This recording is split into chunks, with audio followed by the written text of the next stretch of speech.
एक बहुत बड़ा स्कैम है, ग्लोबल स्कैम बोल सकता हूं मैं इसे।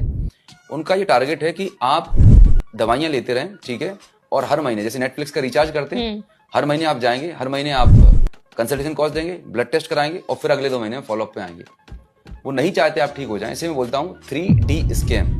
3D scam, drug, disease and diagnosis. सबसे पहले आप जाएंगे डायग्नोसिस कराएंगे, डायग्नोसिस कराने के बाद आपको डिजीज का पता चलेगा और फिर आपको ड्रग्स दे दिए जाएंगे। और ये 3D टैप में लाखों करोड़ लोग फंसे हुए हैं। कभी कॉमन सेंस लगाइए कि कोई प्रॉब्लम है तो मेडिसिन आप 1 दिन खा लें, 15 दिन खा लें, महीने भर खा लें। ये कहाँ का नियम है, किधर लिखा है कि जिंदगी भर अपने शरीर में केमिकल डालते रहो? केमिकल है बेसिकली ड्रग्स जो है ना। आपने ये भी ऑब्जर्व किया होगा कि जब एक गोली खाते हैं तो उसके कई सारे साइड इफेक्ट होते हैं और उस साइड इफेक्ट को मैनेज करने के लिए फिर दूसरी गोली, फिर उसके साइड इफेक्ट को मैनेज करने के लिए तीसरी गोली।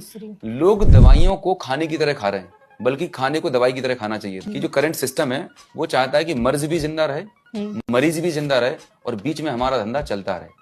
क्योंकि अगर मरीज ठीक हो गया, मर्ज ठीक हो गया, डायबिटीज ठीक हो गई, तो अगले महीने आप टेस्ट कराने नहीं जाओगे, अगले महीने आप दवाइयां नहीं खाओगे, तो इंडस्ट्री कैसे ग्रो करेगी? तो इससे बढ़िया बेहतर है कि आपको बाबूजी को हर महीने गोलियां देती जाएं, तो डायबिटीज भी मैनेज हो रही है, मरीज भी टिका हुआ है। 5-10 साल, 15 साल, 10-20 लाख रुपए खर्चा करेगा, फिर तो उसने जाना ही है। एक सोची समझी प्लानिंग है।